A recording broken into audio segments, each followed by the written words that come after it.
No, bueno, y el centro de la UNED de Pamplona también. Pero por lo que está aquí es porque es director de la excavación del yacimiento de la Custodia en Viana. Este yacimiento se conocía desde hace mucho tiempo, sobre todo por las publicaciones de Juan Cruz Laveaga, los materiales encontrados, sobre todo metálicos, muy interesantes, muy llamativos, porque antes era de hospitalidad. Era un yacimiento sobre el que no se había intervenido, se sabía que era muy importante debido a la gran extensión. Estaba por ahí el aire de que si el yacimiento podía haber sido la antigua ciudad de Barea, que estaba al otro lado del Ebro, junto a Logroño, pero nunca se habían hecho excavaciones arqueológicas. Desde hace unos pocos años, Javier es el director de las excavaciones, y la verdad es que era un yacimiento que se suponía que estaba con ocupación romana, ocupación también prerromana, pero que sería uno de los más grandes de Navarra, pero en principio uno más. Al comenzar las excavaciones, en los 2 años de excavación, pues ya ha empezado a dar unos resultados realmente muy llamativos y realmente excepcionales por el tipo de restos que está encontrando en su excavación. Eso que lleva muy poco tiempo digamos que muy pocos metros cuadrados abiertos, y se está convirtiendo en uno de los yacimientos señeros de la arqueología navarra. Ha tenido la mala suerte de que ha coincidido también en el tiempo con con el descubrimiento de la mano de Irulegui, que ha copado seguramente todo el panorama mediático, y solamente para los que hemos estado un poco más en contacto con la arqueología nos hemos dado cuenta de la importancia que están teniendo los descubrimientos de la custodia. Entonces, se nos ha ofrecido la oportunidad de que pudiera dar esta conferencia en Tudela, y os lo dejo en manos de él para que veáis lo que va a dar de aquí a unos pocos años esta excavación y esta ciudad romana y prerromana que tenemos en Navarra. Así que adelante, todo para ti. Bueno, muchísimas gracias, Juanjo, por la presentación, y muchas gracias también al Centro de Estudios Medicinales de Estella, de Tudela,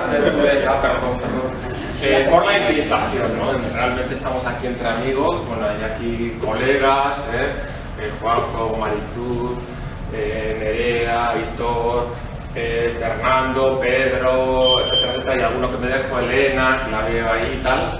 Muchos de los cuales ya han estado en la custodia, conocen de primera mano, incluso han estado excavando, y espero que sigan participando, ¿no? Bueno, es un placer para mí estar en Tudela, en el casco viejo además de Tudela, aunque siempre me pierdo por el casco viejo de Tudela, pero vengo siempre muy a gusto. Efectivamente, bueno, voy a hablar de este yacimiento, pero bueno, que está en Viana, al ladito de Logroño, ¿no? Pero en el contexto un poco de estas ciudades prerromanas, ¿no? Del Valle Medio del Ebro, del Valle Medio Alto del Ebro, ¿no? Del siglo II antes de Cristo, ¿no? Que bueno, van a acabar de alguna forma en un punto y aparte a raíz del conflicto sertoriano, ¿no? De las guerras civiles, ¿no? de Sertorio, aquí en Hispania, entre Sertorio y Pompeyo, ¿no? Bueno, el caso de Huara, ¿no? Huara debió ser el nombre prerromano del solar de esta ciudad, que la tenemos identificada en el sitio de la Custodia de Viana. Efectivamente, la Custodia es un yacimiento, como bien ha dicho Juanjo, que se conoce desde hace unos 50 años, lo descubre Juan Cruz de Laveaga, Mendiola, bueno, hacen muchísimos trabajos. A partir de los hallazgos superficiales, es un yacimiento ya muy rico que se ve desde el principio. Eso lamentablemente atrajo también muchísimos cultivos, ¿no? Que lo han expoliado, pues, bueno, sin solución de continuidad desde entonces hasta ahora. Bueno, ahora ya lleva unos años que está más controlado, está vigilado, está fácil, de alguna forma delimitado, etcétera, etcétera, ¿no? Bien, pero bueno, antes de nada quería empezar con esta pieza, ¿no? Que seguro que muchos de los aquí presentes la conocen, ¿no? Una tesera de hospitalidad que se publica en el año 2011 por parte de Serafino Orgoz, en paz descanse, y Manuel Medrano, una tesera de hospitalidad procedente de Cascante, en Navarra, ¿no? Cascante, Navarra, ¿no? Es una pieza en bronce, es el prótomo, ¿no? cabeza de un carnero, con un interesante texto que no puedo señalar, lamentablemente hemos tenido problemas técnicos y no puedo señalar con el puntero. Bueno, eso es todo conocido, ¿no? ¿Y por qué la traigo aquí? Pues porque, bueno, como casi todas las téseras, casi todas, no todas, hay algunas epígrafas, ¿no? En la cara plana de esta mitad de la tésera de hospitalidad, en escritura paleohispánica, ¿no? Con el signario ibérico, se puede leer Huaraca Cortica, ¿vale? Que tanto Olcoz como Medrano ya lo interpretaron como la hospitalidad de la ciudad de Huara, ¿no? Precisamente nuestra ciudad, Huara la Custodia, ¿no? La ciudad que estamos estudiando, ¿no? En Viana, al ladito de Logroño, ¿no? A 5 kilómetros de Logroño, ¿no? Que es la antigua Barea de las fuentes romanas, ¿no? Como veremos luego, ¿no? La verdad es que fue a todos nos llamó la atención, ¿no? Y sin embargo, pues bueno, para algunos, bueno, al ser producto de un hallazgo casual, estas son las únicas fotografías que se conocen de ella. Fue un hallazgo casual, bueno, casual, ¿no? Producto de una prospección furtiva, ¿no? Pero bueno, no se sabe dónde está en estos momentos, ¿no? Esta pieza probablemente está en una colección particular, pero bueno, al conseguir las fotografías decidieron publicarlo, ¿no? Y bueno, dado el contexto en el que se halló, pues bueno, enseguida se dudó de que fuese auténtica, incluso se puso en cuarentena, ¿no? Realmente. Luego diré por qué, ¿no? Bueno, se encuentra en Cascante, bueno, la antigua Cascantum romana, por todos conocidos, ¿no? En el valle del Keiles, a poquitos kilómetros de donde nos encontramos, aguas arriba de este río, ¿no? Que, bueno, cuyo nombre prerromano también debió ser Caiscat, ¿no? Caiscat, ¿no? Según los paleolingüistas, ¿no? De Cascante, la importante ciudad celtibérica, ¿no? Que debió haber en Cascante, conocemos muy poco, como también de la ciudad romana, ¿no? No hay grandes restos, ¿no? Constructivos, ¿no? Debido, pues, bueno, no solo a la superposición, ¿no? De la ciudad actual, ¿no? Sobre la antigua, sino pues porque los materiales con los que son constructivos, pues no debieron ser muy resistentes, ¿no? Probablemente no se usó mucho la piedra porque escasea en la zona, etcétera, etcétera, ¿no? Pero bueno, en el año 71, bueno, se encontraron al construir el edificio para las nuevas escuelas, ¿no? El grupo escolar, pues bueno, un pavimento de Usigninum, bueno, del siglo I a.C., II, I a.C. y otros materiales, ¿no? Pero se conoce sobre todo su nombre porque esta ciudad, entre mediados del siglo II y comienzos del I a.C., acuñó moneda como ciudad-estado que era dentro del territorio de los celtíberos, acuñó moneda con su nombre, ¿no? Que lo veremos aquí en el reverso de la moneda bajo el jinete, que lo podemos leer, Caiscata, ¿vale? Caiscata, ¿vale? De ahí el nombre de Caiscat, ¿no? Que Javier Velaza, el filólogo de referencia, ¿no? en Navarra, pues así lo viene a establecer, ¿no? Bueno, realmente es bueno, muy interesante este descubrimiento y en este contexto, ¿no? Que de alguna forma, bueno, en lo que es el valle medio alto del Ebro correspondería, bueno, pues la ribera de Tudelana, pues con hasta el río Ebro, territorio de los celtíberos, ¿no? Quizás relacionado con la etnia de los busones o en sentido amplio, ¿no? Ciudades celtibéricas como otras, como Borja, Ursau, Gracurris, etcétera, etcétera, ¿no? En cualquier caso, la estructura del poblamiento en los siglos II, I a.C. no es de las etnias. Las etnias no constituían estados en sentido político ni territorial, no, si acaso cultural, ¿no? Sino que la estructura política estaba organizada en el territorio a partir de estas ciudades, estas pequeñas ciudades-estado, ¿no? Que en lo que es el eje del Valle del Ebro están muy bien definidas y muy bien marcadas, ¿no? Pues porque cada 20-30 kilómetros hay una de cierta importancia: Bursao, Borja, Cascante, Caracurris, Alfaro, Calagurres y Guara, ¿no? Bueno, hay aquí cuando llegamos a Guara hay algo que nos llama la atención, ¿no? Y es que de todas ellas es la única que está al norte del río, a la otra orilla del río, ¿no? Y eso sí tiene su sentido, su propio sentido geográfico, ¿no? Todas están ubicadas pues, en torno a los afluentes, ¿no? Del Ebro por la margen derecha, ¿no? ¿Cómo se llama el río que pasa por Borja? El Huecha, que desemboca en Cortes, el Keiles, ¿no? El Alama, el Giracos, etcétera, etcétera, ¿no?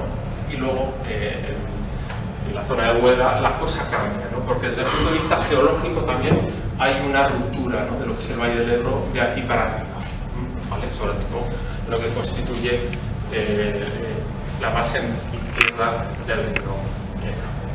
Bien, esta es la estesera de Cascante, que enseguida se relacionó con otras que se conocían, ¿no? Como esta, un hallazgo antiguo, parece ser que encontrada en Cuenca y que está en la Real Academia de la Historia, ¿no? La misma pieza, el mismo tipo de tésera, pero no la misma pieza, porque tienen distinto texto y además no casan todo lo que es el machiembrado, ¿no? Que tienen todas las téseras para que las dos partes formen una entera, ¿no? Y tampoco, pues bueno, es la pareja de esta otra que se descubrió hace unos años y se publicó no hace mucho, procedente de un castro, ¿no? Del norte de la provincia de Palencia, el Otero, ¿no? Leía cerca de Cervera de Pisuerga, ¿no? Vale. Bueno, como en el mundo de la arqueología, ¿no? Y del mercado negro de la arqueología también hay muchas falsificaciones, ya digo que todas ellas se han tenido como sospechosas de no ser auténticas hasta hace relativamente poco tiempo. Sobre todo hasta que lo que estamos haciendo en el yacimiento de la Custodia, una pieza idéntica, ¿no? Que la tenemos aquí en el momento que aparece, ¿no?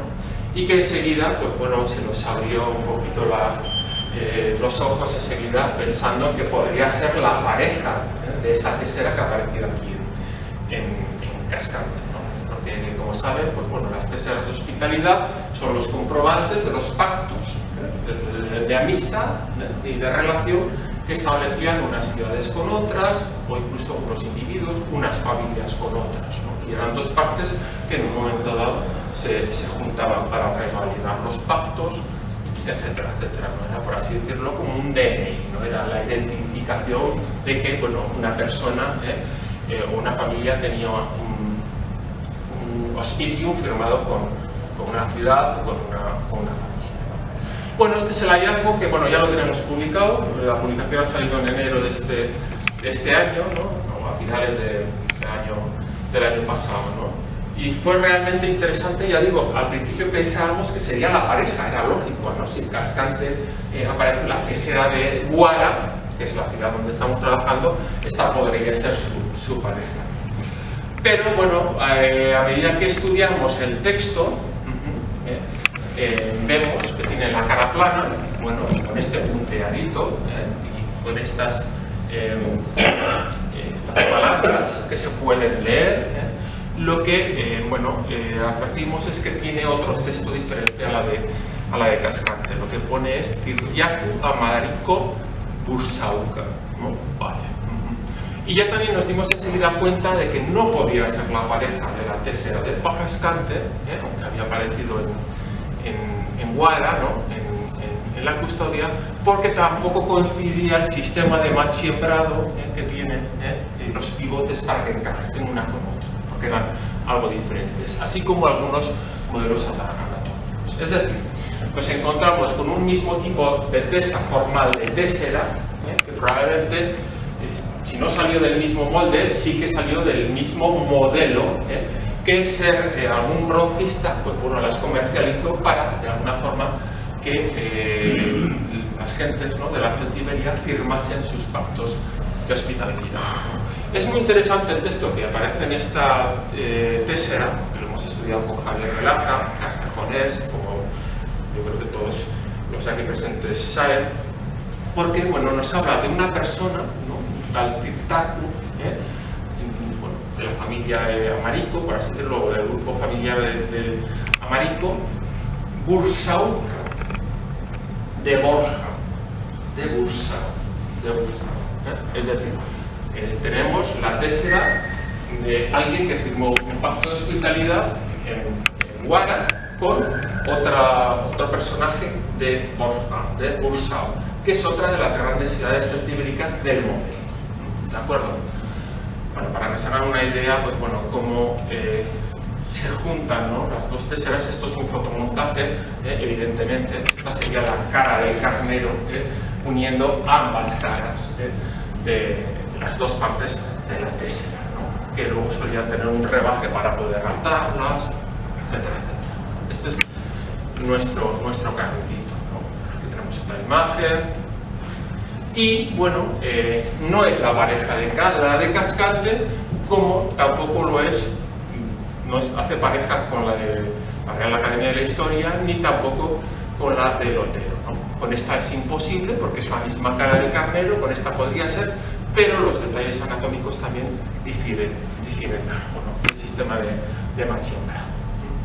Bueno, todas ellas son interesantísimas, no solo por la representación de estos pactos de hospitalidad, sino por los textos, por lo que entendemos, ¿no?, que dicen esos textos, y también porque es una aproximación también a la lengua que aquí se hablaba, ¿no?, en la ribera de Tudela y en toda la ribera del Ebro, también en la zona de los Verones, ¿no?, que es la lengua celtibérica, ¿no?, que es un dialecto celta, ¿no?, clarísimamente, ¿no?, y que tiene también paralelos pues, con otros documentos bueno, celtibéricos que han aparecido en la Celtiberia, como por ejemplo los bronces de Botorrita, ¿no?, de la antigua Contrevia en Belaisca, ¿no?, en la localidad zaragozana de Botorrita, ¿no? Pues nos da otra de las téseras que hemos encontrado recientemente, de carácter geométrico. La otra reproduce la forma de una cabeza de carnero.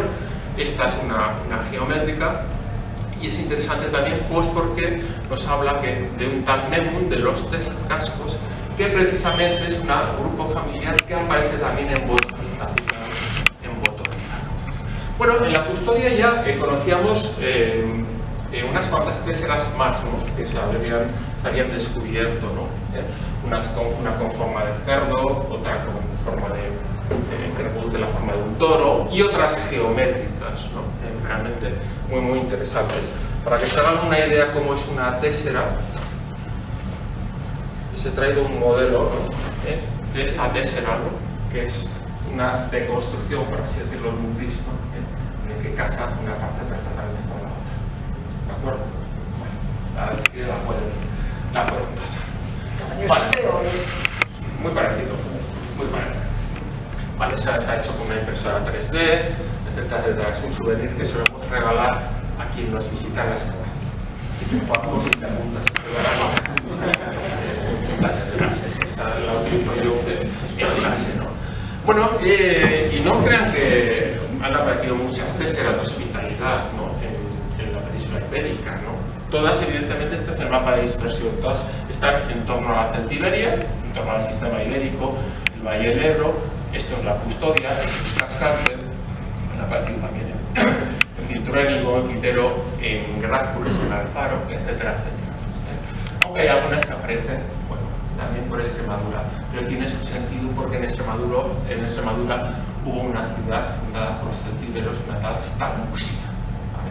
En Tamuxia, ¿vale? Y bueno, si ven, bueno, se pueden establecer algunas relaciones, ¿no?, entre unas y otras, ¿no? La relación entre la de Cascante con la Custodia, bueno, ya la teníamos hecha.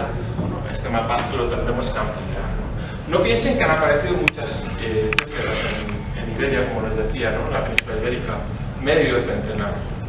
Y de ese medio centenar, 50, 60, y de ese medio centenar, 9 han aparecido en la custodia, en el yacimiento que estamos estudiando.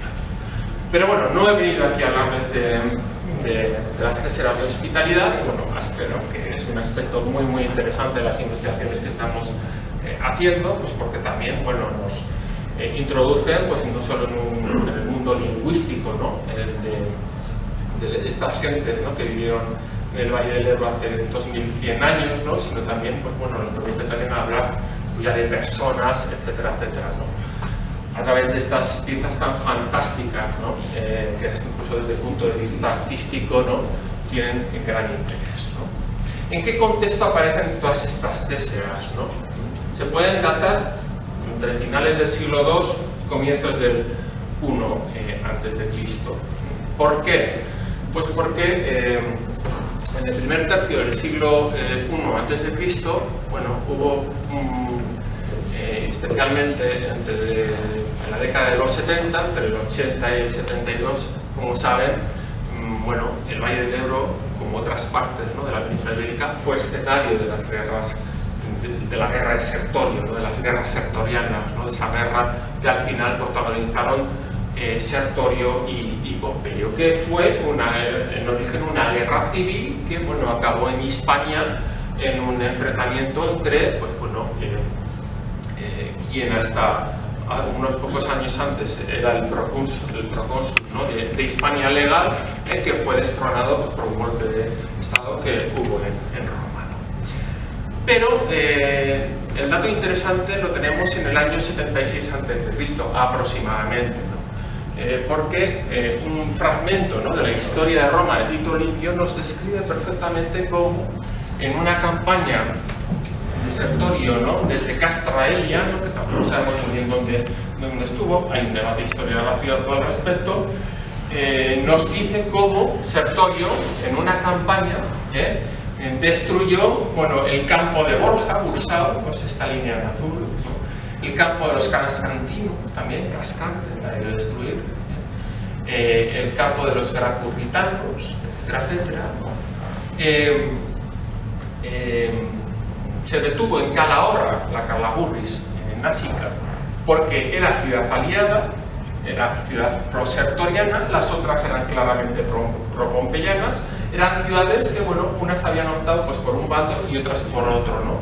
Y desde aquí planificó el ataque a la ciudad, bueno, a la ciudad Verona de Varella, ¿no?, la cita como Varella, ¿no?, tras pasar un río, ¿no?, y construir un puente, evidentemente, a la altura más o menos de Calahorra, ¿no? Evidentemente, como les he dicho antes, en Varella, Huara es la única de las ciudades de este eje del río Ebro que está al norte del río Ebro. Evidentemente, para atacarla tuvo que pasar el Ebro a la altura de entre Calahorra más o menos y Lodosa, más o menos por ahí, ¿no? Que, como les decía, hay una ruptura en lo que es la geología y la geomorfología del Valle del Ebro, ¿no? Porque la margen, en todo este terreno, bueno, la margen en tierra del río Ebro es muy poco productiva, ¿no? Sin embargo, aguas arriba de Metalia, pues ambas márgenes, pues, son una llanura aluvial que desde el punto de vista natural es muy interesante. Bueno, este texto es importantísimo porque es la primera cita de la historia que habla de vascones y también de verones, ¿no? Pero sobre todo habla de ciudades, ¿no? Porque eran las ciudades, ¿no?, por así decirlo, las entidades políticas de decisión, ¿no?, que unas tomaban la decisión de optar por Pompeyo y otras por Sertorio. Este es el panorama, ¿no? Vamos a acercarnos un poco ahora al ámbito de los verones, ¿no? Los verones están, bueno, nosotros estaríamos más o menos aquí, Tudela. Los verones, como decía antes, está en un espacio, desde el punto de vista geográfico, además, bastante constreñido, ¿no?, por lo que es el sistema ibérico, por el sur, y, bueno, el sistema de, bueno, y la sierra de Cantabria por el norte, ¿no? Y por las fuentes clásicas, romanas, no solo Tito Livio, sino posteriormente también Plinio, Estrabón, en este territorio, que básicamente va prácticamente desde más o menos importantes, ¿no? Libia, en Rameyuri, Tritium, en la zona de Tricio, y Huara, ¿no?, la única que, como decía, está al norte del río Ebro, ¿vale? Guara, Varella, ¿no? Evidentemente, los escritores que escriben en latín la escriben como Varella, ¿no? Estrabón, como Varia, Estrabón escribe en griego, pero es nuestra Guara, ¿no? en origen, ¿no? Y la mejor forma, ¿no?, de establecer lo que les decía antes, ¿no?, de que la estructura política del territorio residía en las ciudades, es porque entre mediados del siglo II y comienzos del I, cada una de estas ciudades acuñó su moneda con su nombre, de alguna forma. Acuñaron moneda porque tenían soberanía estas ciudades, ¿no? De la misma forma que, bueno, ahora distintos países, ¿no?, de la Unión Europea, bueno, acuñamos una misma moneda, que es el euro, con nuestros símbolos, el escudo el retrato del rey, en el caso de España, el escudo de la República Francesa, etcétera, etcétera. En la antigüedad, de alguna forma, se actuaba de la misma manera. Bien, ¿dónde está la custodia exactamente? Pues bueno, es una zona muy, muy interesante. La custodia está aquí, a cierta distancia de la corriente del río Ebro, al norte, como otras ciudades importantes, ¿no?, de este momento, que no estaban al borde o junto a la orilla del Ebro, ¿no? El caso de Cascante, ¿no? Evidentemente, en Tudela, como bien sabe Juanjo Vienes y otros, pues hubo una población, ¿no?, a lo largo de toda la Edad del Hierro, ¿no? Pero probablemente la que mantuvo,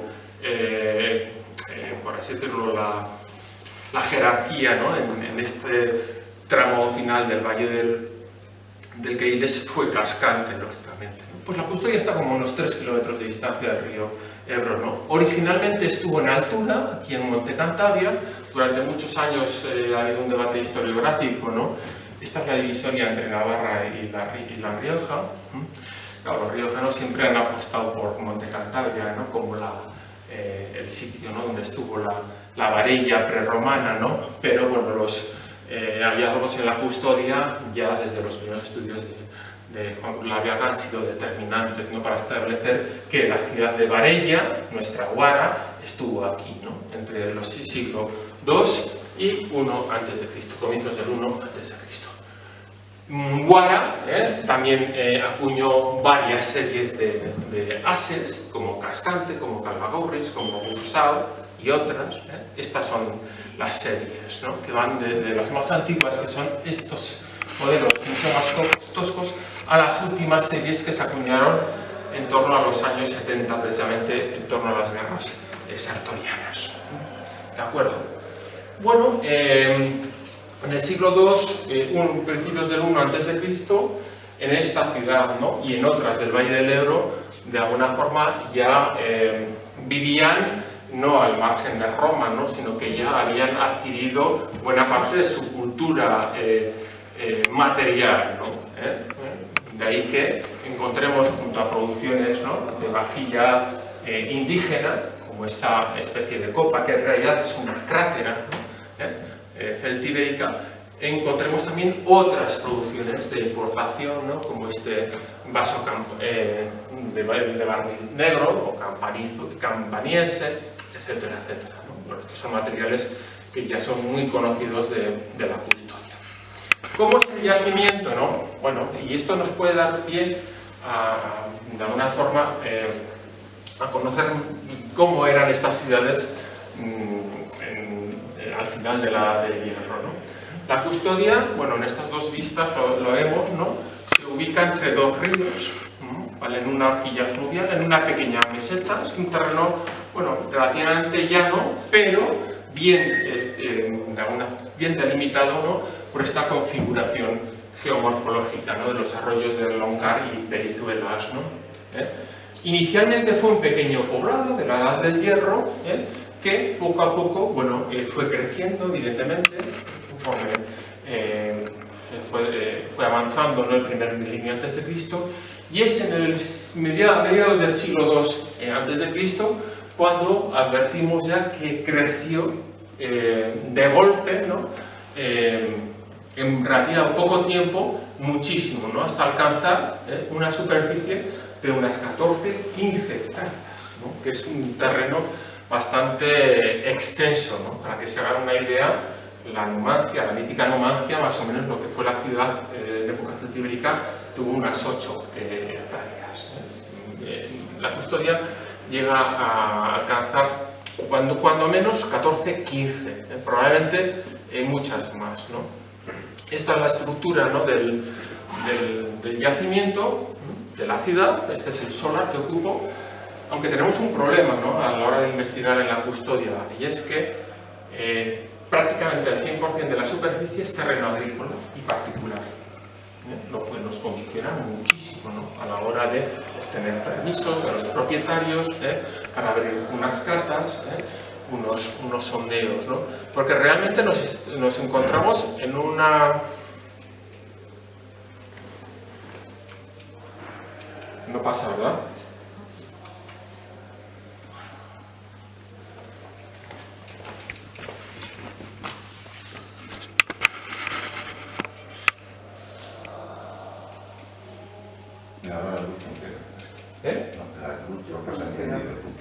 El puntero.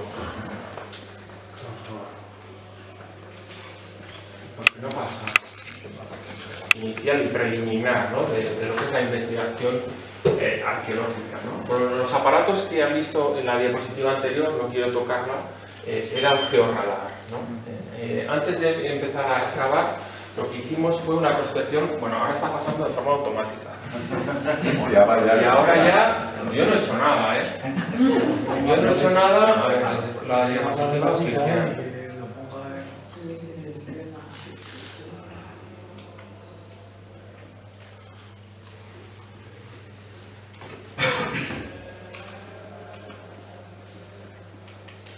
Es que... bueno, les explico, a ver ya si podemos ir avanzando, ¿no? Antes de empezar a excavar, lo que hicimos fue bueno, echar mano de las nuevas tecnologías, ¿no? Que hoy están a nuestra disposición. El único inconveniente que tienen es que no son baratas, ¿no? Porque se tiene que hacer desde el ámbito de la física, ¿no? Con los aparatos que han visto en la diapositiva anterior, lo que hemos hecho es una prospección geofísica, ¿no? Para hacer una radiografía del subsuelo, ¿no? Que nos permite saber, solo en el 9% de lo que ocupa la Custodia, donde nos han autorizado a hacer esta prospección, ¿no? Sin necesidad de excavar más o menos ya cuál es la trama urbana y cómo se configuran las manzanas por donde van las calles, las manzanas de las casas, la disposición de las casas, etcétera, etcétera. Incluso, pues como en el cruce de calles, bueno, se encuentran en chaflán para que puedan girar bien los carros, etcétera, etcétera. Esta es la información del magnetómetro. Wow.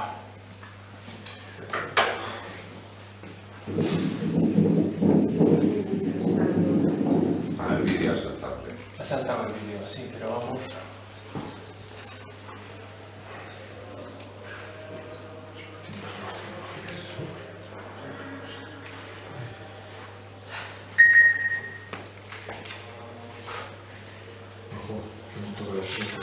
Todo lo que es la meseta tiene una configuración urbanística, pero muy ordenada, ¿no? Casi en tabelo, ¿no? Con calles paralelas, con otras calles transversales, ¿no? Y que ya nos intuyen, además, plantear un poco cómo podría ser la configuración, ¿no? De esta manzana, por ejemplo, apuntada, ¿no? Por esas calles, incluso el tipo de casas, ¿no? Porque se fijan aquí otros modelos totalmente novedosos, ¿no? Lo que es el Valle del Ebro, ya modelos de viviendas de tipo itálico, ¿no? Con una patio central, es decir, como más aristocráticas, ¿no? En ese sentido, ¿no? Bueno, con esta información, bueno, realmente hemos abierto, bueno, 6 catas, que no las hemos agotado, ni siquiera. En realidad estamos haciendo catas de comprobación, ¿no? Y pequeñas intervenciones arqueológicas, ¿no? En 3 sitios, voy a hablar de 3 sitios. Este que está junto a la carretera, y estas dos catas que vamos a ver aquí, ¿no? Lamentablemente, bueno, lo que es el yacimiento a principios del siglo XIX sufrió muchísimo con la construcción de la nueva red de caminos reales que se proyectan para Navarra, ¿no? El camino real entre Pamplona y Tudela, el camino real entre Pamplona y Logroño, que parte en dos, en lo que fue el solar de esta ciudad, ¿no? El yacimiento de la Custodia, ¿no? Y pasa la carretera en trinchera, ¿no? Bueno, estos son los 3 sectores donde hemos excavado, aquí junto a la carretera, aprovechando el corte de la vivienda, en esta carta y en esta otra, ¿no? Es la que en la que hemos trabajado el año pasado. Sí, aún se nos va un poquito. Bueno, en la carretera, la primera intervención que hicimos fue, bueno, refrescar, ¿no?, el corte, ¿no?, que le da la carretera a lo que es el yacimiento, para hacer una lectura estratigráfica, ¿no?, de los distintos niveles, de las distintas fases constructivas, ¿no?, de la ciudad, ¿no?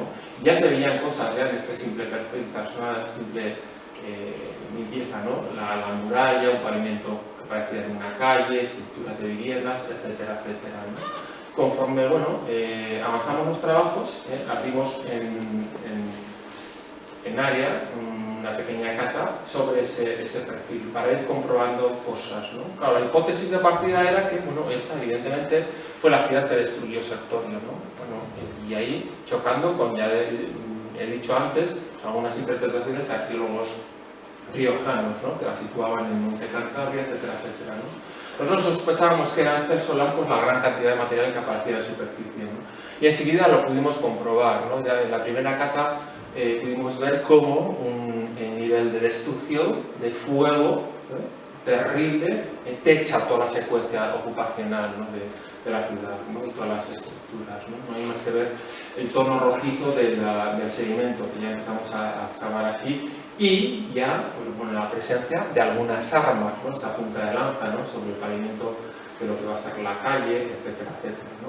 Bueno, esta es la calle en proceso de excavación, la calle, las aceras, etcétera, etcétera, que está cortada por la Nacional 111. Esta calle continúa, se mete debajo de esta línea, ¿no? Es decir, tenemos garantía de que el yacimiento está bien conservado, ¿no?, y que todavía merece la pena desde el punto de vista patrimonial, ¿no?, porque se había dicho que estaba totalmente arrasado por los cultivos. Pues bueno, no es así, ¿no?, en ese sentido, ¿no? Bueno, conforme avanzan los trabajos, pues bueno, ya vemos que también lo que es el pavimento de la calzada, no es la de los bañales de Saba, pero casi.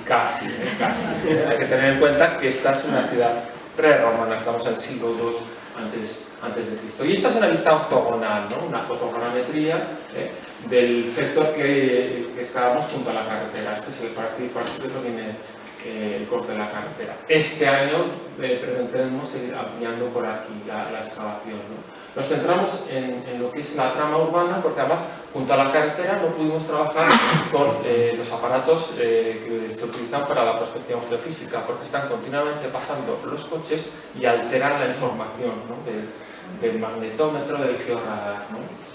Bien, bueno, esto sería más o menos la estructura, ¿no? Bueno, lo que es el pavimento de la calle, las aceras, y estas son las viviendas, ¿no? Este es un pequeño callejón, y esto, por ejemplo, es un paso de peatones, ¿no?, sobre elevado de peatones, ¿no? Es curioso cómo en esta curva de la carretera, además, bueno, como los podamos encontrar aquí en el diario, ¿no?, en las calles de Tudela, ¿no?, en las esquinas hay mojones, ¿no?, para evitar que los carros subiesen a las aceras, y algunos de estos mojones incluso están muy rayados, ¿no? Bueno, ya hablaremos luego de lo que hemos encontrado sobre el pavimento de esta calle, ¿no? Pero bueno, no es extraño que aparezcan, bueno, monedas perdidas, que, bueno, debidamente limpiadas, pues son, pues bueno, las monedas de estas ciudades, ¿no?, del Valle del Ebro, ¿no?, en este caso de la ciudad de Bascones, ¿no?, de Bascones, ¿no?, que, bueno, es el nombre de una ciudad que no sabemos dónde estuvo, ¿no? Bueno, lo que hemos visto hasta ahora está ahí, para que se hagan una idea. El río Ebro pasa por allí, a cierta distancia. Esto es la sierra de Cameros, para que se hagan una idea. Tudela por aquí abajo, ¿no? Esta es otra carta, la segunda carta que hemos abierto, realmente interesante, y ya a partir de la información del magnetómetro, en este caso, queríamos comprobar un poco, bueno, a qué profundidad aparecían las estructuras, el porqué de estas manchas, ¿no?, de color que reflejan la alta intensidad magnética, no sabíamos muy bien por qué, y también pues, bueno, por dar un corte a lo que es la calle, ¿no? Y algunas de estas casas, ¿no? Bueno, una vez que lo abrimos la caja, como ven, bueno, lo que nos aparece es más o menos lo que sospechábamos, ¿no? Que hay debajo, ¿no? La calzada de la calle continúa por aquí, una casa, otra casa, etcétera, etcétera, ¿no? Abrimos el zoom y nos encontramos también una calle primorosamente enlosada, lo que es la calzada, también con pasos de peatones sobrelevados, ¿no? Estamos en el siglo II a.C., es decir, ya con planteamientos y detalles constructivos, ¿no? De un urbanismo bastante, por así decirlo, avanzado, ¿no? para la época, ¿no? Bueno, aquí estamos excavando algunas estancias de estas casas, ¿no? Algunos detalles, aquí se puede ver un poquito mejor ese paso sobrelevado de peatones, bueno, como los que puede haber también en los bañales, porque era un recurso que lo encontramos ya en todas las ciudades del mundo antiguo, entre otras razones porque hay que tener en cuenta que, claro, la distancia de algunas de estas calles de la Custodia son de 400 metros, ¿no? Y que la calle, de alguna forma, era también el elemento que canalizaba todas las aguas meteóricas, es decir, que tenía que, de alguna forma, resolver, ¿no? El problema de la evacuación de aguas, ¿no? En un contexto de lluvia, ¿no? Y en ese sentido, la planificación urbanística, por lo que estamos viendo, las cotas, las pendientes de las calles, ¿no? E incluso la altura de las aceras, pues, bueno, hacen viable, ¿no?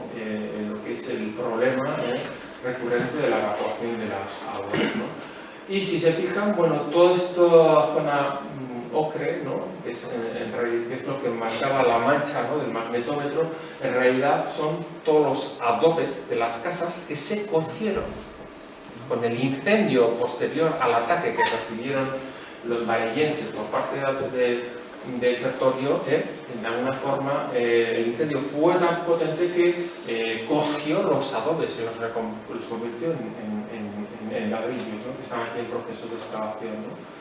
Bueno, algunos otros detalles. Una cosa curiosa que estamos encontrando en casi todas las calles es que tienen junto a la entrada un pequeño habitáculo enlosado que no sabemos muy bien qué función tiene.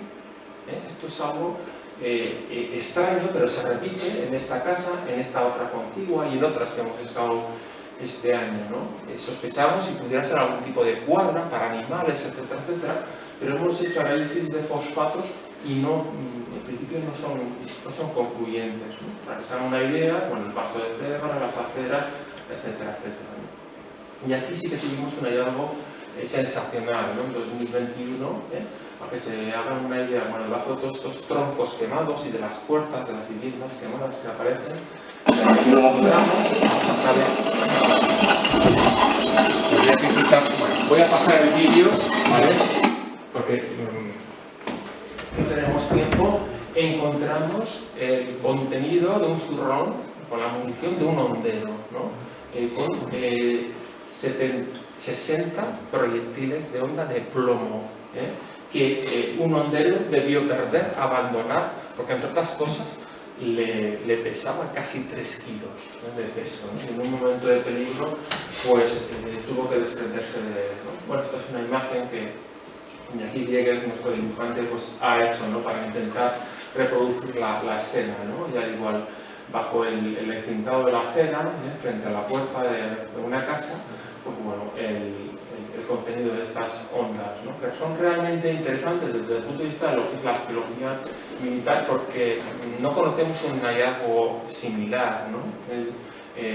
Ya digo, toda la munición, ¿no? de un hondero que haya aparecido en un contexto tan claro, ¿no? de una acción bélica. Bueno, aquí están los 60 y lo curioso es que bueno, hay mucha literatura sobre los honderos, sobre los distintos tipos de ondas que utilizaban los honderos, ¿no? Para lanzar a distancia con distintas ondas, ¿no? Bueno, y los hay de distintos tipos, ¿no?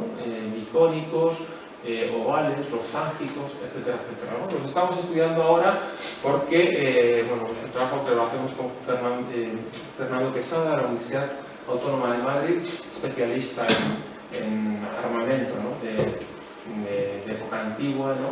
Y está rompiendo esquemas, ¿no? Pues porque nadie se podía pensar que en una misma bolsa hubiese munición tan diferente, ¿no? Distintos tipos de ondas e incluso de distintos pesos, o sea, porque bueno, se había pensado que bueno, el peso y el tamaño, ¿no?, de los proyectiles de onda de plomo fue aumentando conforme avanzó el tiempo, ¿no?, desde las segundas guerras púnicas hasta las guerras de civiles del siglo I a.C., ¿no? Y aquí tenemos proyectiles que pesan desde los 35 gramos hasta los 85 prácticamente, ¿no? Es algo muy extraño, pero es un conjunto cerrado, ¿no? Y esto en realidad va a misa, ¿no? A ver a qué conclusiones llegamos, ¿no? Desde luego, ya digo, rompe un poco los esquemas sobre lo que se había estudiado, ¿no? Bueno, y esta es la última cata en la que estuvimos trabajando el año pasado, bueno, para que se haga una idea, aquí está la localidad de Viana.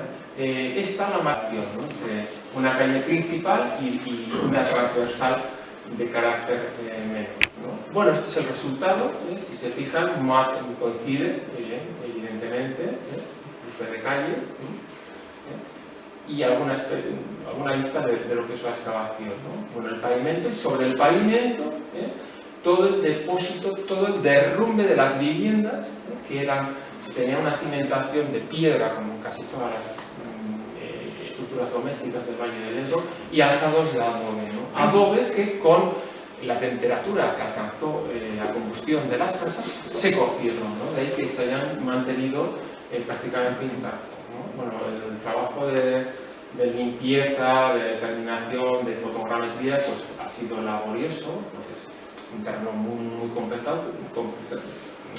compactado, y si se fijan, los adobes salen prácticamente enteros. Incluso, no sé si lo advierten aquí, en este perfil es la fachada de la casa de adobes que cae en bloque, porque se pueden ver todos los módulos de los adobes.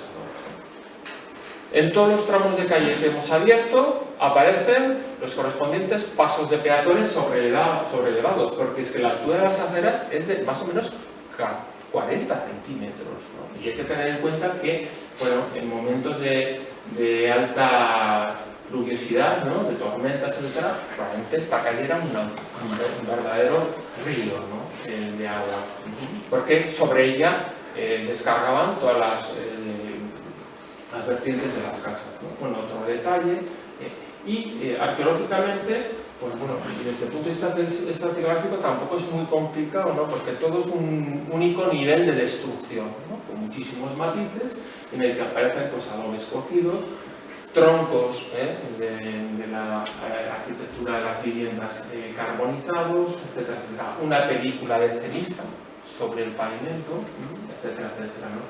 Y sobre la que, pues bueno, aparecen algunas piezas, he traído simplemente algunos detalles realmente singulares, ¿no? Muchas monedas que son interesantes desde el punto de vista también cronológico, ¿no?, pero también, bueno, gafas de bronce, que en un momento de peligro alguien intentó llevárselos, ¿no? Sabemos muy bien si la gente, los propios habitantes de esta ciudad, o seguramente la milicia de Sertorio, que antes de destruir la ciudad, ¿no?, y no darle ventaja al enemigo, lo que hizo fue una racia y aprovisionar todos los bienes que había en el interior de las casas, ¿no?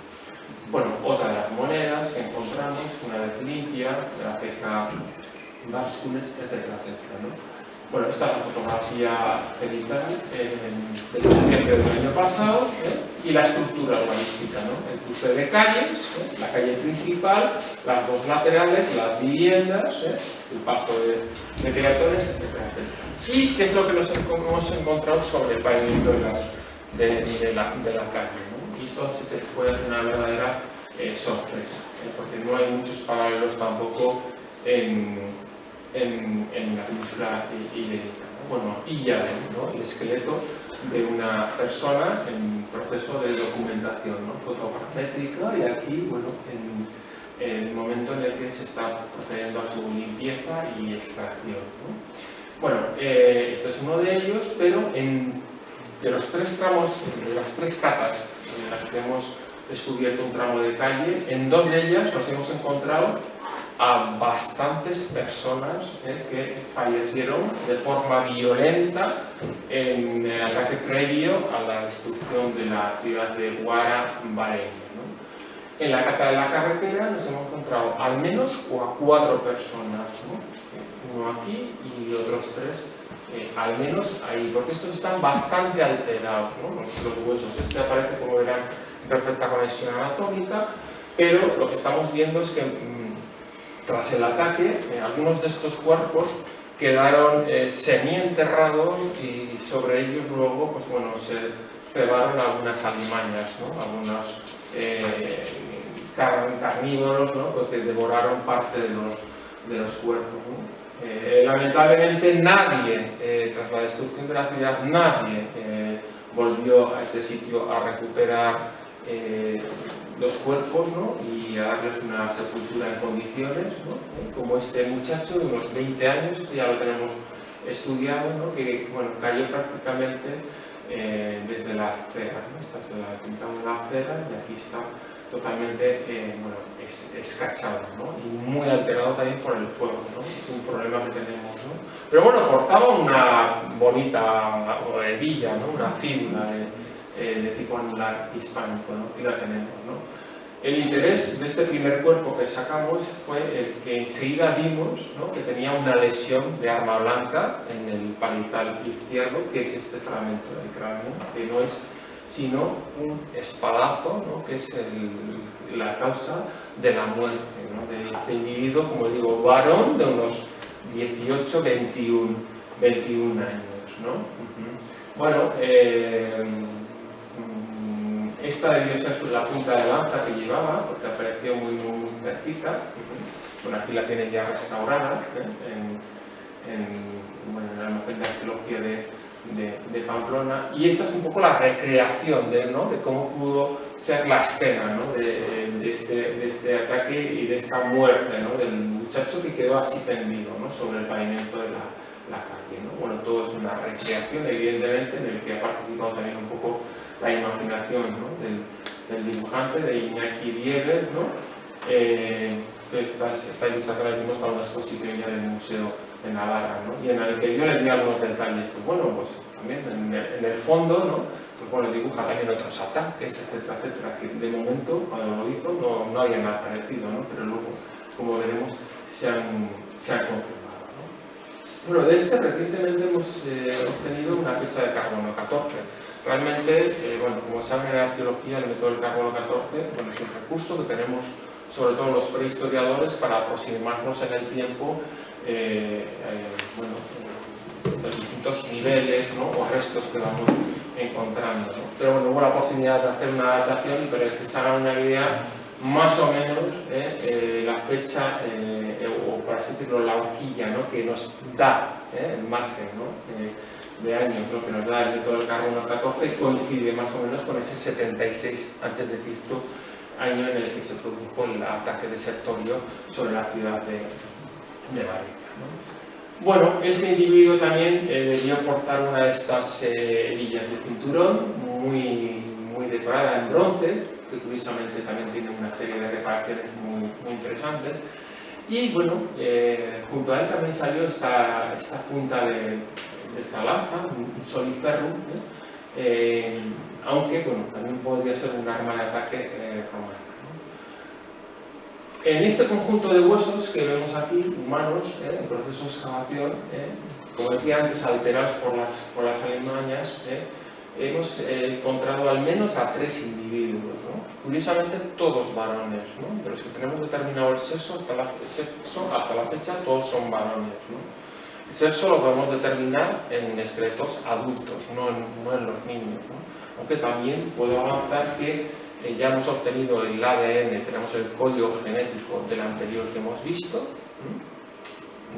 información de la que todavía no puedo hablar, porque estamos involucrados un montón de profesionales, el estudio se ha hecho en la Universidad de Leipzig y ya se publicará, ¿no? Y ahora estamos intentando recuperar el ADN del resto, ¿no? De individuos que hemos encontrado, ¿no? Y que ahí también pues, bueno, nos determina el sexo, ¿no?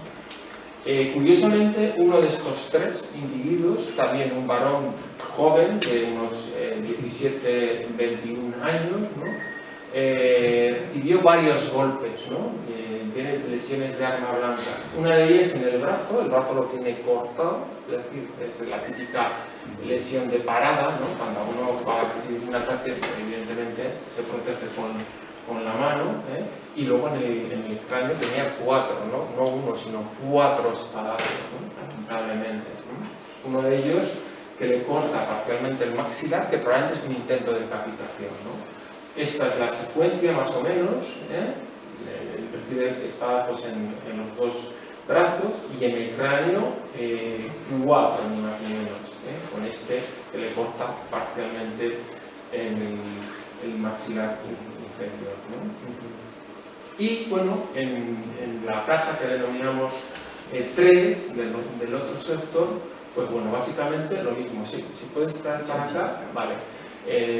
Nos hemos encontrado 11 personas, ¿no? De las 3 catas que hemos abierto, en las que hemos excavado parte de lo que es la caza de la calle, en 2 está sembrada de cadáveres, de esqueletos. Bueno, no se conservan muy bien, pues porque están alterados por el paso del tiempo, por el fuego, ¿no? Que les cubrió, ¿no? Y pulverizó, ¿no? En algunos casos, en concreto, el cráneo lo tenía totalmente machacado, ¿no? Esto es interesante porque además, bueno, esto es un poco, porque luego comprobamos que junto a él aparecieron también los restos de un niño de unos 1 o 2 años de edad, ¿no? Esa es la posición más o menos en la que cayó, ¿no? Y bueno, él tenía, bueno, entre los restos de su cráneo hemos podido ver que también, aunque está muy quemado, tiene una lesión de arma blanca, es decir, muere por un espaldazo en la cabeza, pero también en la zona de la ingle tiene una punta de flecha que probablemente también le impactó, ¿no? Bueno, él llevaba un cuchillo también, probablemente como arma para defenderse, etcétera, etcétera. Este es más, es un caso más doloroso, ¿no? Porque se trata, si se fijan por la escala, estos son 50 centímetros del esqueleto de un bebé, no sabemos su sexo, que bueno, lo excavó además aquí la arqueóloga presente Nerea en 2021, que nos sorprendió porque no tenía cráneo, no tenía cabeza, ¿no? Bueno, aquí está la simulación de cómo quedó el cuerpecillo, y curiosamente su cráneo apareció a 6 metros de distancia, sobre el mismo pavimento de la calle, es decir, una verdadera atrocidad, ¿no? No hemos determinado, o no hemos encontrado, no hemos visto ningún elemento de corte en su cráneo, pero hay que tener en cuenta que los huesos infantiles son del mismo nivel arqueológico, no ha habido una alteración postdeposicional que haya desplazado ese cráneo, ¿no? Y luego, bueno, en este otro sector nos encontramos los esqueletos de 1, 2, 3, 4 y 5 personas, ¿no? Todas ellas, bueno, en un contexto de máxima violencia, aunque todavía no los tenemos estudiados, porque esto lo sacamos en el mes de agosto, septiembre del año pasado, ¿no? Y bueno, es un trabajo muy lento, ¿no? El de identificación, ¿no? Bueno, junto a ellos encontramos esta vaina de puñal indígena, con el tahalí, las remaches del tahalí, pues lo tenemos aquí, sería un puñal de estas características, más o menos esta es la ambientación, ¿no? Y bueno, muchísimos cuerpos, ¿no? Este es como queda, ¿no? Muy cerquita del niño, ese que hemos visto antes, ¿no? En esa posición. Este otro, al que le faltan las piernas, como les decía, alguna alimaña se las llevó, porque en principio no hay ningún testimonio, ¿no? que lo adelante. Esta es la posición en la que cae. Curiosamente, este llevaba una moneda encima, y es muy interesante porque es esta moneda, que no es una moneda cualquiera, es una moneda acuñada por la ciudad de Huara, ¿no? Todavía sin limpiar, pero bueno, aquí tenemos las iniciales UA, del letrero de Huáracos que está aquí, ¿no? es una moneda idéntica a esta que, por ejemplo, se encontró en las excavaciones de la ciudad celtíberica de Valderrera, que también fue destruida por Sertorio. Valderrera está en Calatayud, ¿no? En el mismo valle del Ebro, muy parecida a esta otra. Bueno, el conjunto de cuerpos de este sector, bueno, es terrible, es la posición de estos otros tres, uno de los cuales y advertimos que ya tiene el brazo mutilado, ¿no? Si se fijan, este es el hueso, el húmero, está cortado aquí y continúa el brazo, el codo por aquí, ¿no? Se conserva muy mal, pero la lesión es clarísima, ¿no? Estos otros dos, bueno, y muchos elementos relacionados con ellos, ¿no? Dos de ellos llevan sendos anillos y sendos broches de cinturón, de estas placas de cinturón primorosamente decoradas con distintos motivos geométricos, ¿no? Y con incluso incrustaciones de plata, que las hemos podido comprobar en el proceso de restauración, ¿no? Para que se hagan una idea, esta es la placa articulada que llevaba uno de ellos, bueno, el proceso de limpieza, muy alteradas también por el fuego, por la oxidación, ¿no? Y la temperatura que alcanzó, pues bueno, esta pieza pues también ha hecho que la plata, ¿no? Que rellenaba todas las incisiones, ¿no? Para la decoración, haya prácticamente desaparecido, ¿no? Porque se funde muy rápidamente, ¿no? Que vean un poco el proceso de restauración, que es muy complicado. Bueno, otros dos individuos, en el otro sector de la calle estos otros tres, que tenía, que descansaba sobre una lanza de hierro, que la tenemos aquí, que portaba también una fíbula de tipo anular hispánico, ¿vale? Este otro, aquí entonces excavación por Aitor, ¿no? Que llevaba una fíbula ya de tipo en omega, ¿no? Es un modelo más tardío, ¿no? de influencia romana, ¿no? Bueno, y este es el último de los cuerpos, ¿no? Curiosamente, junto a él apareció esta punta de lo que parece está todavía sin restaurar, la punta de un pin de una aspa de un legionario romano, ¿no?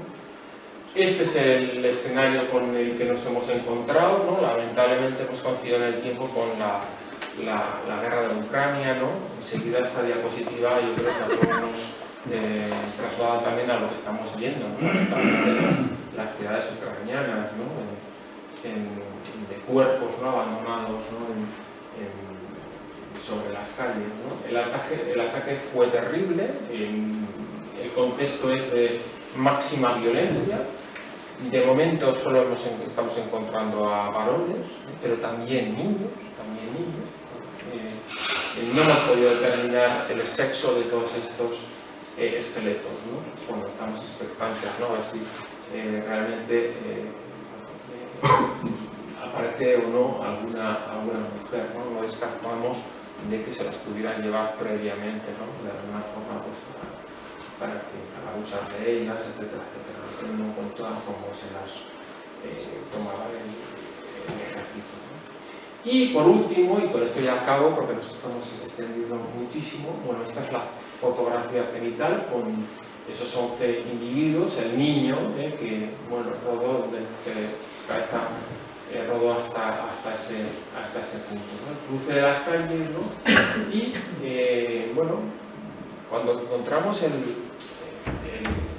contenido del zurrón del hondero, ¿no? Por esos 60 proyectiles, a todos nos sorprendió de que apareciese en un contexto en el interior de la ciudad, ¿no? Cuando, bueno, por lo general, el cuerpo auxiliar, ¿no? del ejército romano de los honderos siempre iban en primera línea, ¿no? Abriendo fuego, ¿no? Y sembrando de balas, entre comillas, pues el frente, ¿no? Pero, pues en este caso, lo que hemos encontrado es no uno, sino 7 proyectiles de onda en relación con, sobre todo, 2 cuerpos, ¿no? Junto a este cuerpo, 2 proyectiles y junto a este, 4, ni más ni menos, ¿no? Es decir, que hubo un ataque a corta distancia, porque estaban en una calle relativamente estrecha, una calzada de unos 4 metros de anchura, no más, es decir, ¿no? Estos son los proyectiles, ¿no? Y uno de ellos impactado además sobre la pierna, ¿no? De uno de los individuos, ¿no? que hemos recuperado, ¿no? Aquí están los 6 proyectiles más 1, ¿no? Esta es la posición, ¿no? Y que, bueno, nos permite pensar que también, bueno, estos sonderos, ¿no? Actuaron, ¿no? En las propias calles de la ciudad, ¿no? En el ataque, ¿no? Algo que realmente pues, nos ha roto un poco los esquemas, ¿no? Sobre la actividad de este cuerpo, ¿no? Militar, ¿no? Esto, como decía, lo tenemos que estudiar muchísimo. Parece ser que el ataque vino desde el norte, desde aquí. Casi todos los individuos, menos 2, parece que estaban huyendo hacia el sur. Bueno, es posible que el ataque viniese desde el norte, pues porque el acceso a la ciudad por el norte en principio es más llanero, ¿no? Y esto no es sino, pues bueno, el resultado, como decía al principio, ¿no? De un episodio bélico muy violento, ¿no? De una guerra civil que surge en Roma en la década de los 80, ¿no? Es un golpe de estado, ¿no? De Lucio Cornelio Sila contra Madrido, ¿no? Y los maristas. Y una guerra que luego, pues al final, pues acabó en la península ibérica en una década, ¿no? En el que gran parte de las ciudades, no solo celtibéricas, sino también las vasconas y Iulegui, el famoso castro vascón de Iulegui, de la mano, también se destruye en este contexto de la guerra sertoriana, ¿no? Y otras muchas, ¿no? Pues bueno, si algún día se logra estar en Cascante, en Borja, a nivel, seguro que encontramos los mismos niveles de destrucción, ¿no? y de arrasamiento, ¿no? que estamos encontrando en la custodia, ¿no? Y bueno, aquí tenemos el quinto Sertorio, y bueno, si pasamos a su oponente Pompeyo, ¿no? Sertorio, que era seguidor de Mario, que era el procónsul legítimo, ¿no? de Hispania, ¿no? Que fue de alguna forma destronado, ¿no? Tras el golpe de estado de Sila, ¿no? Y que se hizo fuerte aquí con sus aliados, con muchísimos hispanos, ¿no? Y al final, pues bueno, el Senado de Roma tuvo que enviar a uno de sus generales más prestigiosos, como es Neo Pompeyo Magno, para de alguna forma reducir, ¿no? a Sertorio y sus seguidores, ¿no? Pero la verdad es que fueron varios años, ¿no? Lo que tardó en acabar con él. Y nada más, esto es todo. Lamento muchísimo que lo accidentada que ha sido esta charla, y bueno, lo acelerado que he tenido que ir al final. Esto no es un trabajo individual, hay un equipo amplísimo de personas, algunos de los cuales están en esta sala, ¿no? Y nada más. Si quieren hacer alguna pregunta, ahora, a partir de este momento, venga, adelante. El hondero evidentemente no estaba donde se quedó. No lo hemos encontrado, no. Pero eso no quiere decir que esté a 2 metros. Es que a 2 metros se acaba la excavación. Hemos abierto solo un... No, lo digo por los proyectiles, porque si aquello se incendia, el plomo se quita rápidamente.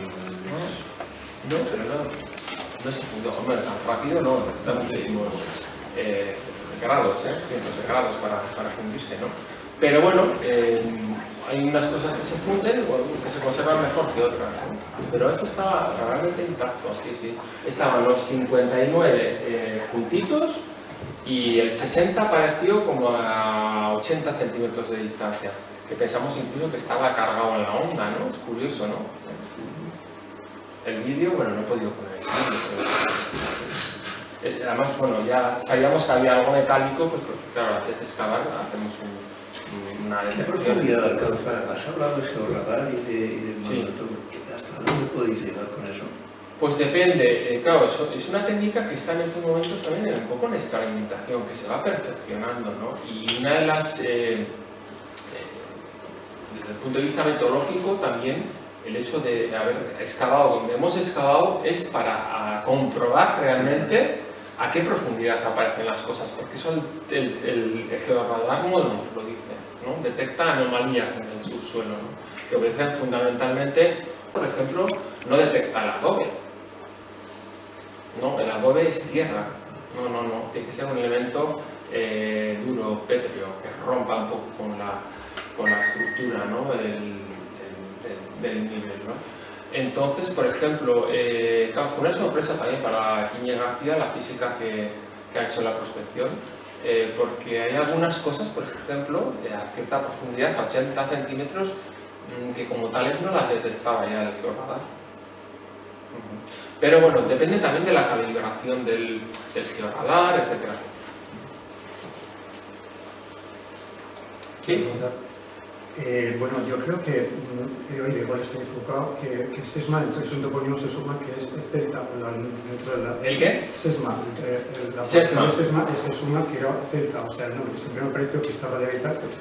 Y hay un yacimiento en frente del Canadre también que son dos rocas que están allí. Tendría que pasar al territorio por esa zona por la parte izquierda. Esa es una zona muy interesante. Claro, es muy interesante. Por los no, que hay unas fortalezas que están en una zona muy cerrada.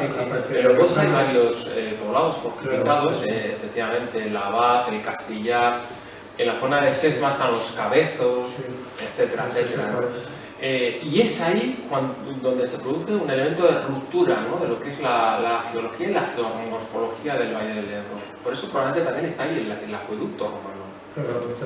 Efectivamente, el de Canadre, ¿no? Y aguas arriba, de Lodosa, de Alcanadre, por así decirlo, lo que es la cuenca sedimentaria del Ebro se abre, ¿no? ¿Verdad? Efectivamente. Por eso tiene sentido que en Varella, en Metoca prerromana, estuviese al norte del Ebro, ¿no? Claro, la custodia, o Varella, Guara, se destruyen las sertorianas y ya no se vuelve a reconstruir la ciudad, ¿no? Porque Roma decide que, de alguna forma, esa misma ciudad ya no puede estar, por ejemplo, al norte del río Ebro, ¿no? Y traslada su emplazamiento al sur del Ebro, en la actual Barea. Sigue manteniendo el nombre, ¿no? Pero la ubica en Barea. ¿Por qué? Porque, claro, ya sobre todo a partir de Augusto se estructura, ¿no? Todo lo que es la vía de comunicación del Valle del Ebro con la calzada, y todas las ciudades están en la margen derecha del Ebro, ¿no? Como Cascante, Borja, Calahorra, Alfaro, etc. Barea, ¿qué pasa? No tiene más que saltar el Ebro, ¿no? En la confluencia con el Ebro.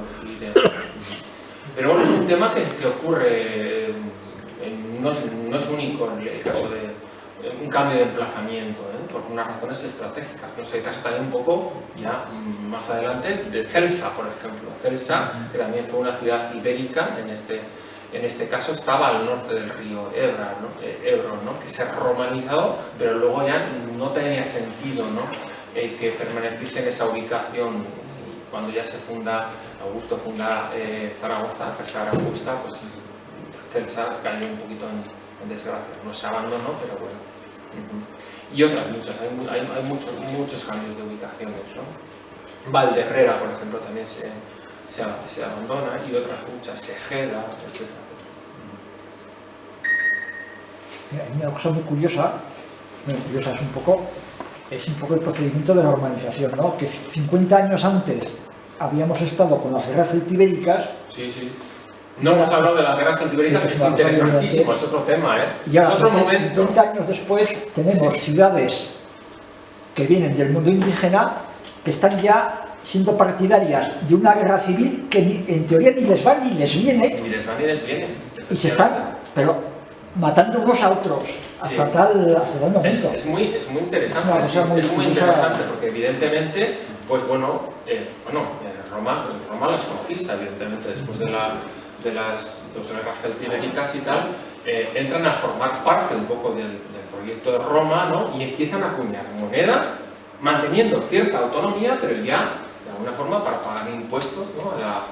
a Roma, etcétera, etcétera, ¿no? Y como dice Juanjo, efectivamente, o sea, es que esto no es una guerra de conquista, ¿qué va? Es un conflicto civil Y bueno, lamentablemente los varellenses, ¿no? Los habitantes de Huara, tomaron partido por Pompeyo, ¿no? Así como inicialmente a los calahorritanos les fue bien, ¿no? Porque apostaron por Sertorio, pero luego, bueno, acabaron muy mal, porque al final Pompeyo arrasó Calahorra, evidentemente, ¿no? Y en el caso de Irulegui lo mismo, ¿eh? Bueno, Irulegui, bueno, no sé si lo conocen, está en la cuenca de Pamplona, está a 900 metros de altitud y se destruye en este mismo contexto de guerra civil, porque evidentemente los vascones, ¿no? De Irulegui, ¿no? Los habitantes de Irulegui tomaron partido por alguien, ¿no?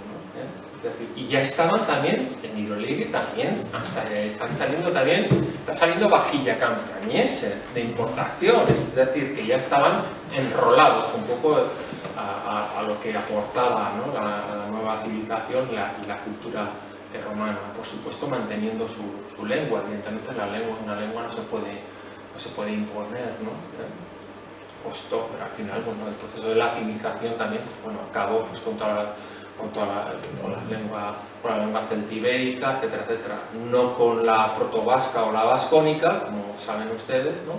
Pero sí con las lenguas ibéricas, las celtibéricas, etcétera.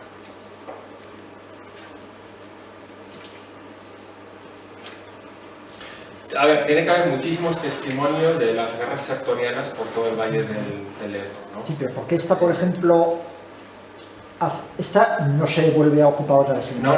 Borja sí, Sí, Cascante sí, también. sí, pues probablemente porque... ¿Por qué no? Sí, efectivamente. No, Sí. sí, Pero Irulegui, por ejemplo, tampoco. ¿Qué sentido tiene que hubiese una ciudad ahí a 900 metros de altura? Ninguna. Esos emplazamientos ya estratégicos en un momento ya de paz no tienen sentido, ¿no? Pero luego también por razones estratégicas, evidentemente. Por razones estratégicas. En el caso de la custodia, ya digo, porque la ubican al otro lado del Ebro. Es que no tenía ningún sentido. La calzada, la carretera, ¿no? Sí, que construye Roma está a este lado. Está a este lado, ¿no? Y no pasa por Tudela, pues porque el terreno es más llevadero por Cascante. Como la autopista tampoco pasa por Tudela, que pasa por ahí, ¿verdad? Porque se aleja de lo que es la llanura de inundación. Normalmente está a la margen de Sí, pero son fincas rústicas. Son rústicas, sí. Son como cortijos, no son ciudades. Sí, no son ciudades, efectivamente. Y las villas, cuanto más lejos estén de la calzada, ya dice, que ya creo que es Columela el que dice, Sí. manténlas lejos de la calzada porque Dios te llenará de pedigüeños. Sí. O sea, Sí, por eso la magnífica villa del Villar que excavan está, bueno, a cierta distancia, ¿no? Un kilómetro sí, así de... No llega a No llega a un kilómetro, pero no está a pie de carretera. ¿Sí? Igual me matas con esta pregunta, igual debería saberlo. Se me acaba de olvidar. ¿Todos los cuerpos que han salido son atacantes, son defensores, son... No, son indígenas, sí. Ninguno lleva nada que le represente. No. Roma y el ejército romano no abandonaba a su gente. Tras una batalla, si fallecía alguno, lo retiraban y le daban sepultura, evidentemente. En principio, ¿no? Ya digo, tenemos el ADN de una persona. Si la guerra civil eran ambos de Sí, pero, Roma, ¿no? sí, pero estos eran indígenas. No eran romanos. No. Luchaban ya por Roma. Bueno, estaban luchando por Roma y, a ver, es que en el ejército de Roma y en el ejército cartaginés y en los ejércitos griegos, había mercenarios ibéricos, pero desde el siglo V a.C., y antes, incluso antes. Algunos materiales que aparecen, ¿no? De cascos corintios, por ejemplo, el de la ría de Huelva, etcétera, etcétera, se piensa que son pues, el equipamiento militar de algún mercenario que estuvo luchando en Grecia, en el sur de Italia, en la Magna Grecia, etcétera, que luego bueno, vino a su tierra a morir y probablemente ofreció a las divinidades de las aguas su casco, ¿no? El fantástico casco corintio, la ría de Huelva y otros, ¿no? Que están apareciendo, ¿no? Y hay otros testimonios también sobre presencia de mercenarios ibéricos, ¿no? Y celtibéricos en los ejércitos cartaginés, griego, romano, etc.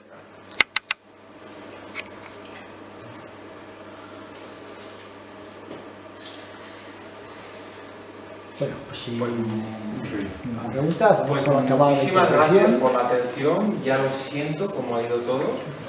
Bien estado que bien acaba. Así que te recuerdo.